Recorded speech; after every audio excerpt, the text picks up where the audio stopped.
Alors je vous propose de lire un extrait d'un livre écrit par Matthias Gardel. Matthias Gardel a un PhD, un doctorat dans l'histoire des religions. Il est considéré comme l'un des plus grands spécialistes des mouvements extrémistes en Amérique du Nord. Donc Ku Klux Klan, Nation of Islam, etc.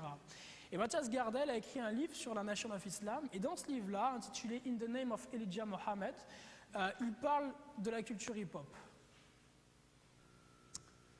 Et voilà ce qu'il dit. Page 295 de son livre In the Name of Elijah Muhammad, Louis Farrakhan and the Nation of Islam. La grande majorité des rappeurs nord-américains les plus populaires adhèrent à la tradition du nationalisme islamisme noir. Quoique quelques-uns supportent l'imam Warituddin Muhammad, comme David Styler, ou adhèrent au 5% Nation of Islam, comme Queen Latifah, Lakim Shabazz, Poor Righteous Teachers et les Brand Nubian. Ils sont aussi influencés par l'enseignement du ministre Louis Farrakhan et la Nation of Islam, comme le sont Public Enemy, Ice Cube, Kem, Professor Griff, MC Ren, Big Daddy Kane, Paris, Mr. C, K-Solo, Skinny Boys, Defiant Giants, etc. Quelques-uns des rappeurs les plus renommés sont d'accord avec Afrika Bambaataa quand il dit dans le son Say It Loud, I'm Black, I'm Proud que Farrakhan est mon maître, mon enseignant et mon guide. Donc pour faire assez simple ici, Matthias Gardel parle des pères fondateurs de la culture hip-hop, des groupes qui ont été les piliers, les premiers de la culture hip-hop. Et ce qu'il explique, c'est que tous ces groupes-là étaient engagés en fait dans différentes voies de pensée, différents mouvements de pensée, et avaient différents gourous, parmi lesquels, citez-moi quelques-uns des gourous qui sont nommés ici. Il est question d'un qui s'appelle l'imam Warituddin Muhammad, ici. Il est question d'une secte ici qui s'appelle la 5% Nation of Islam. Ici, il est question du nationalisme islamisme noir. Et on nous parle ici aussi du ministre Louis Farrakhan. Donc tout ça, ce sont des noms... Qui a déjà entendu ces noms-là? Louis Farrakhan, déjà entendu? Ouais. Imam Warituddin Muhammad, ça dit quelque chose à quelqu'un? Ouais. Les 5% Nation of Islam? 5%ers? Non? Ok. Donc on va essayer de regarder ensemble, aujourd'hui, de quoi est-ce qu'il est question? C'est quoi tous ces mouvements politiques et sectaires? Et ça va nous permettre, dans la deuxième partie, de voir d'où vient concrètement la culture hip-hop et de voir que c'est ni plus ni moins qu'une religion, une façon de penser et d'agir qui a été créée comme la tour de garde des témoins de Jéhovah ou comme l'église de Jésus-Christ des Saints des derniers jours. Alors on commence par faire un abrégé d'Afro-American Studies. On va parler de la franc-maçonnerie afro-américaine si vous voulez bien. Donc on se situe là présentement sur notre petit organigramme. On se situe à ce niveau-là. Donc on va parler ici de la franc-maçonnerie afro-américaine qu'on appelle franc-maçonnerie de Prince Hall. Alors Prince Hall, la franc-maçonnerie afro-américaine s'appelle franc-maçonnerie de Prince Hall en l'honneur du premier grand franc-maçon afro-américain, Prince Hall, dont vous voyez ici une représentation qui est mort en 1807. Prince Hall était un nègre de la Barbade qui a été émancipé et qui s'est retrouvé après aux États-Unis d'Amérique. Il a combattu durant c'était la guerre d'indépendance, je crois, la guerre d'indépendance, parce que la guerre de sécession arrive après, durant la guerre d'indépendance, je crois, donc il a combattu. Et après avoir, durant en fait le temps où il a servi, il a été initié dans une loge franc-maçonne. Après avoir été initié, il a demandé à pouvoir ouvrir une loge franc-maçonne pour ses autres frères afro-américains. Et donc ils ont ouvert ensemble la première loge afro-américaine. Par la suite, à la mort de Prince Hall, la première loge afro-américaine a été renommée donc franc-maçonnerie de Prince Hall. Donc le 6 mars 1775, Prince Hall et 14 autres hommes de couleur furent initiés aux 3 premiers degrés de la franc-maçonnerie au sein de la Military Lodge numéro 441. Exclus par la Grande Loge provinciale du Massachusetts, ils obtinrent une patente de la Grande Loge d'Angleterre en 1784 sous la dénomination de Loge africaine numéro 459. En 1791, les francs-maçons noirs américains se réunirent à Boston et constituèrent la Grande Loge africaine d'Amérique du Nord.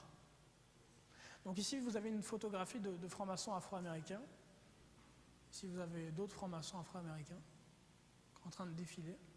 Alors voilà, d'après la Grande Loge Prince Hall du Michigan, voilà quelques-uns des noms des francs-maçons afro-américains qui ont été très connus dans le temps. Alors la plupart des noms que je vais vous donner, ce sont des hommes qui sont déjà morts, puisque de leur vivant, il y a très peu de francs-maçons connus qui reconnaissent leur appartenance à la maçonnerie. Donc la plupart des noms que vous allez voir sont des noms que vous connaissez pour certains, de francs-maçons très connus qui sont décédés. Alors Nat King Cole, qui connaît Nat King Cole? Ok, franc-maçon. W.E.B. Du Bois. Alors il y en a peut-être très peu qui connaissent W.E.B. Du Bois, mais c'est un personnage d'une importance extraordinaire au niveau de la culture afro-américaine. W.E.B. Du Bois est le premier PhD afro-américain de Harvard et il va avoir un impact énorme sur la pensée afro-américaine. Quand on parle de la pensée noire, W.E.B. Du Bois est l'un des pères fondateurs de la pensée noire en tant que telle. Okay, et c'était un franc-maçon du plus haut degré. Booker T. Washington était aussi franc-maçon du plus haut degré. Vous connaissez certainement Booker T. Washington. Je ne sais pas si, comme moi, j'ai eu la chance jusqu'à 6-7 ans de grandir dans une famille chrétienne. Après, mes parents ont abandonné, mais jusqu'à 6-7 ans, j'étais dans une famille chrétienne. Et j'avais ces livres, ces bandes dessinées là qu'on a à l'église. Je ne sais pas si vous les avez aussi. Il y en a qui sont sur les histoires de la Bible, et puis d'autres qui parlent d'autres histoires qui sont parabibliques. Et il y a l'histoire d'un, je ne sais pas si vous vous souvenez, d'un jeune homme, un petit garçon afro-américain qui a grandi aux États-Unis au 19e siècle. Et puis étant jeune, il faisait des mélanges avec des herbes et puis des choses comme ça. Je crois qu'il faisait des trucs de médecine. Et puis après, on explique qu'il a construit le premier collège, collège dédié pour les Noirs, en commençant avec une boîte d'œufs que lui avait donnée une dame et tout ça. Vous vous souvenez de cette histoire-là? Vous n'avez pas lu les mêmes livres que moi? Ouais, c'est dedans. Ça vous dit quelque chose? Ouais, ok. Bon, il est question de Booker T. Washington en fait. Booker T. Washington était franc-maçon du plus haut degré. Et ce qui est très intéressant, toujours dans la pensée thèse-antithèse, c'est que W.E.B. Du Bois et Booker T. Washington étaient des contemporains. Ils ont vécu en même temps.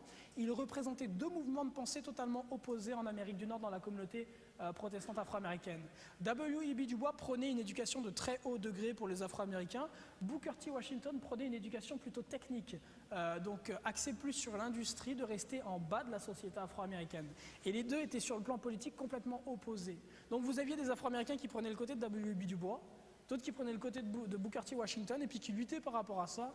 En réalité, les deux côtés perdaient leur temps. L'important, c'est pas de lutter pour ça ou ça, l'important, c'est de lutter pour la cause de Christ. Et c'est toujours dans l'idée de thèse-antithèse, de vous engager dans un combat qui est vain et qui ne sert absolument à rien, en fait. Alors, Alexandre Dumas, que vous connaissez, était franc-maçon de Prince Hall. Duke Ellington, on a aussi Alex Haley, vous connaissez Alex Haley, on va en parler plus tard. Qui a lu ici Racine, coup de taquet de thé, ça vous dit quelque chose? Ok. L'auteur de Roots, Racine, Alex Haley, était franc-maçon du plus haut degré. On va voir qu'il a eu une importance énorme. Il a beaucoup joué dans l'implantation de l'islam en Amérique du Nord.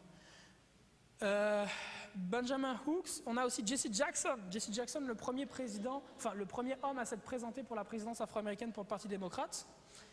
On a John Johnson, qui est à l'origine de Ebony et de Jet Magazine. On a aussi Absalom Jones, qui est le premier prêtre noir de l'église épiscopale qui est rempli de francs-maçons.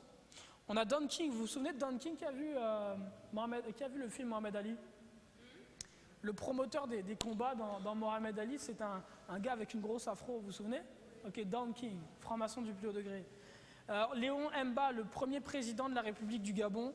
Joseph Jenkins, le premier président de la République du Libéria. Bert Williams et beaucoup d'autres encore.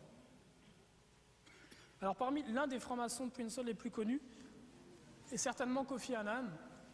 Ici dans cet article de Saga Magazine écrit par William Shawcross en 2002, on apprend ceci. Annan est né au Ghana en 1938. Sa mère était de la tribu Fanté sur la côte du Cap du Ghana et son père était moitié Fanté, moitié Ashanti. Annan aurait pu devenir chef de l'une ou l'autre des tribus.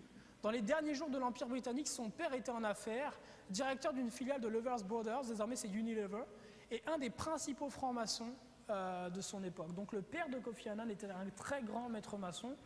Et si Kofi Annan est devenu secrétaire général des Nations Unies, c'est parce que lui aussi était très grand franc-maçon, puisque l'Organisation des Nations Unies est une institution créée par la franc-maçonnerie. D'ailleurs, si vous regardez sur leur logo le nombre de segments que vous avez 32 segments extérieurs et un segment intérieur, ce qui fait en tout 33 parties dans le logo des Nations Unies, de UN. Ici, vous avez Nelson Mandela, héros de la lutte anti-apartheid, qui donne la poignée de main, la grippe des maçons, à Olivier Tambo, le leader du Parti communiste sud-africain.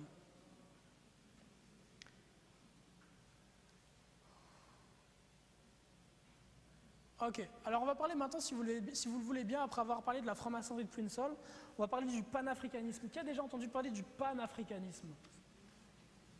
Ouais. Alors le panafricanisme, en fait, pour faire assez simple, c'est un mouvement de pensée. Alors pan, ça signifie tout, c'est une racine qui signifie tout. donc tout sur l'Afrique. Le panafricanisme, en fait, est un mouvement de pensée qui tend à tout centrer sur l'Afrique, à tout ramener sur l'Afrique et sur les origines africaines. Alors il y a un très bon côté là-dedans, c'est que malheureusement l'histoire, notre histoire, en tant que descendants d'esclaves et descendants d'Africains, non seulement est peu connue, mais en plus de ça a été falsifiée et transformée. Donc il y a très peu d'entre nous issus des communautés afro-caribéennes qui connaissons concrètement nos origines et ce qu'ont fait nos ancêtres. Pour faire assez simple, jusqu'à l'âge de 17-18 ans, je pensais que mes ancêtres en Afrique vivaient dans les arbres. Concrètement, c'était l'imaginaire que j'avais.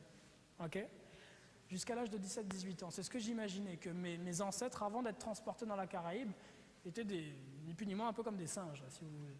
En réalité, c'est bien différent de ça. Pour ceux qui étudient, qui ont eu la chance de lire des auteurs comme Cheikh Anta Diop, Nation d'agriculture ou d'autres encore, vous apprendrez, lorsque vous lirez ces livres-là, que les fondateurs, ceux qui ont construit les pyramides d'Égypte, ceux qui ont apporté le savoir aux Grecs et aux Latins, étaient des Africains noirs, plus noirs que ma cousine.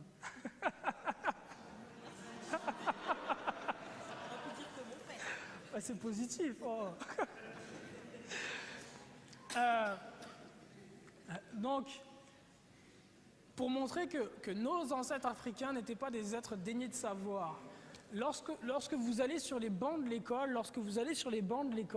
ce qu'on vous apprend, c'est que la civilisation est née en Grèce, quelque part en Grèce, et on parle, vous avez peut-être déjà entendu l'expression, on parle du miracle grec. Que d'un seul coup, comme ça, en Grèce, quelques siècles avant Jésus-Christ, la civilisation contemporaine aurait pris naissance. C'est totalement faux. En étudiant l'histoire, vous allez vous rendre compte que la grande majorité des grands penseurs grecs et latins sont partis en Égypte, dans les monastères égyptiens, et c'est là-bas qu'ils ont appris les sciences des mathématiques, de la philosophie et de bien d'autres éléments encore. Pensez à Pythagore, pensez à Archimède, pensez à tous les grands noms qui sont cités de la Grèce antique ou les latins. C'est en Égypte qu'ils ont pris les fondements de leurs connaissances. Et ce sont des hommes noirs, des hommes égyptiens qui les ont enseignés. Les pharaons étaient des noirs. Quand on voyait à la télévision des pharaons blancs, là, c'est totalement faux. Là. Les pharaons étaient noirs complètement. Hérodote, qui est considéré comme le père de l'histoire, et qui voyage dans cette région-là au VIe siècle avant Jésus-Christ, rapporte que les Égyptiens sont des hommes noirs aux cheveux crépus.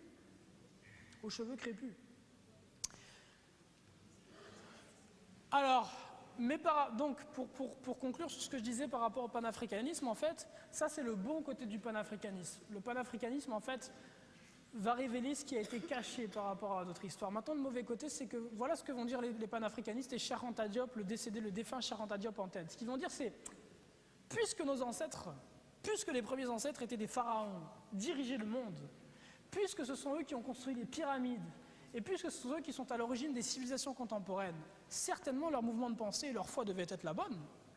Il nous faut revenir à leurs croyances, il nous faut adorer à nouveau Osiris, Isis, et avoir un culte, une religion qui soit basée sur la leur. Et c'est là l'écueil dans lequel on tombe. Et c'est là l'objectif du panafricanisme. Écoutez, moi, à Montréal, j'ai eu l'occasion de donner ce séminaire à l'UQAM, l'Université du Québec à Montréal, et à l'UDEM, l'Université de Montréal, qui sont deux des plus grandes universités francophones au monde.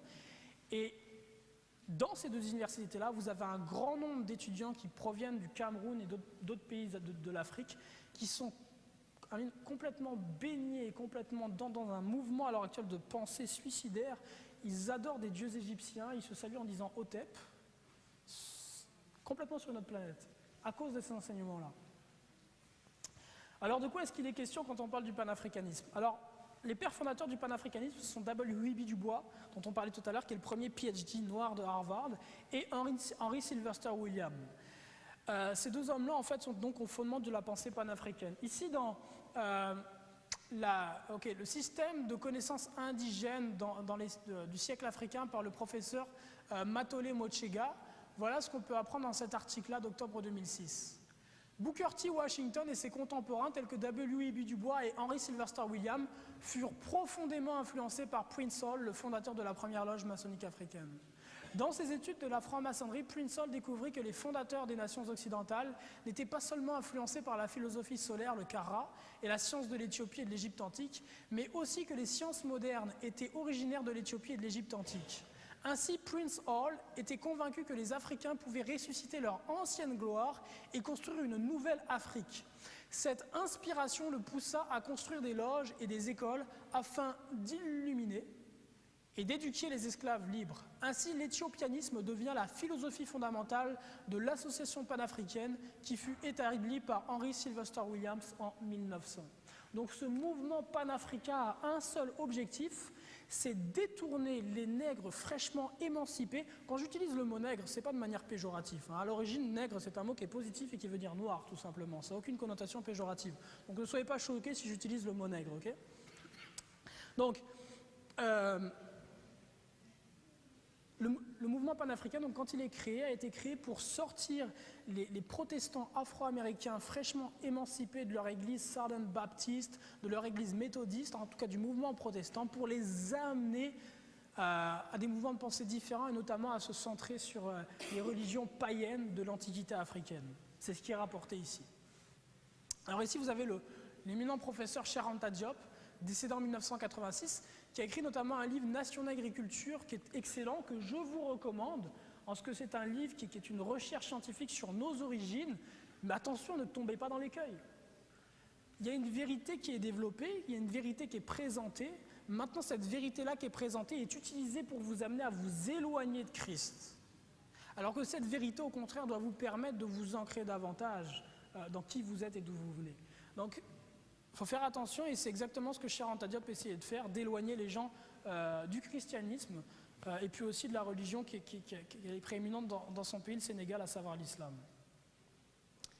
Cheikh Anta Diop dit ceci dans Alerte sous les tropiques aux éditions Présence africaine en page 122. Il est raisonnable de penser qu'un gouvernement fédéral africain donnera des armes égales aux tenants de la religion ancestrale, en provoquant un conseil œcuménique et ses prêtres pour permettre la création d'une hiérarchie, d'une liturgie mieux adaptée, la formation et l'éducation d'une caste de prêtres à l'échelle du continent, l'approfondissement et la normalisation du dogme sur la base du monothéisme ancestral. Ce faisant, le gouvernement fédéral futur protégera le continent de toute nouvelle pénétration insidieuse de l'étranger et mettra les Africains à l'abri de toute aliénation culturelle. Ici, le porteur de ce mouvement de pensée-là, vous connaissez Kémy Séba? Ouais, qu'est-ce qui a entendu parler de Kémy Séba déjà? Ok, Kémy Séba, c'est ici l'ambassadeur de ce mouvement de pensée en France, si vous voulez. Okay. Alors, juste pour vous mettre en garde, ici j'ai écrit Zeitgeist. Qui a déjà vu le film Zeitgeist? Personne? Ok. Zeitgeist, en fait, c'est un film qui est très connu, qui passe sur Internet et qui parle à peu près des mêmes sujets dont je vous entretiens aujourd'hui, à savoir le nouvel ordre mondial. Et dans le film Zeitgeist, il est question de plein de vérités qui sont présentées. Dans Zeitgeist, on vous présente comment le système financier américain est totalement dirigé par les Illuminati. On vous parle encore d'autres éléments. Et quelle est la finalité de Zeitgeist? Zeitgeist, au final, essaie de vous amener à comprendre que le christianisme est une création de ces mêmes entités qui dirigent le monde présentement, et que le christianisme est une fausse religion. Et l'argument qui est utilisé dans Zeitgeist, en fait, ce qu'ils font, c'est qu'ils vont chercher les divinités égyptiennes, grecques ou latines qui ont existé avant Jésus-Christ, donc Horus, Osiris, Attis et d'autres dieux de l'Antiquité, et ils vont chercher les caractéristiques de ces dieux-là. Et quand vous regardez aux caractéristiques de ces dieux-là, c'est la vérité, vous allez constater qu'ils ont des traits de caractère qui sont identiques à ceux de Christ. Vous en allez avoir comme Horus, par exemple, qui ont 12 disciples.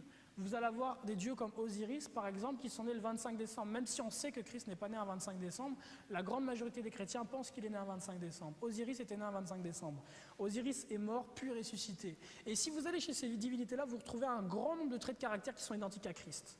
Et donc, quelle va être la finalité, en fait, de leur enseignement? C'est qu'étant donné qu'avant Jésus-Christ, on avait ces dieux-là, qui avaient déjà ces traits de caractère, ils vont dire que Christ n'est ni plus ni moins qu'une adaptation contemporaine des dieux païens de l'Antiquité. Et c'est un écueil dans lequel il est facile de tomber, dans lequel je suis tombé personnellement. La première fois que Dieu a essayé de me ramener à lui, j'avais 18 ans. J'étais parti vivre pendant 1 an en Guadeloupe. Et j'ai recommencé à lire la Bible et toutes ces choses-là. Et en même temps que je lisais la Bible, j'ai commencé à m'instruire sur mes origines, à lire Cheikh Anta Diop, à lire Gobineau, de l'inégalité des races, à lire pas mal de livres qui avaient attrait aux conflits raciaux et à l'origine, en fait, à mes origines et à ce qu'étaient les cultures africaines ancestrales.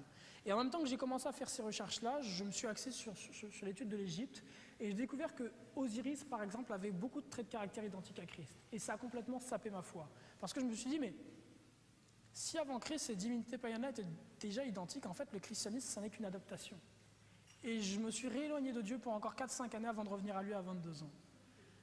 Ce qu'il faut comprendre, c'est que de la même façon que la Bible dit qu'avant le retour de Christ, il y aura des antéchrists, et Jésus nous dit, on vous dira que je suis ici et que je suis là, n'y allez pas. De la même façon qu'avant le retour de Jésus, il y aura des êtres qui paraîtront et qui ressembleront à Christ, des antéchrists. De la même façon, avant la première venue du Messie, il y a 2000 ans, il y a des antéchrists qui sont venus avant lui.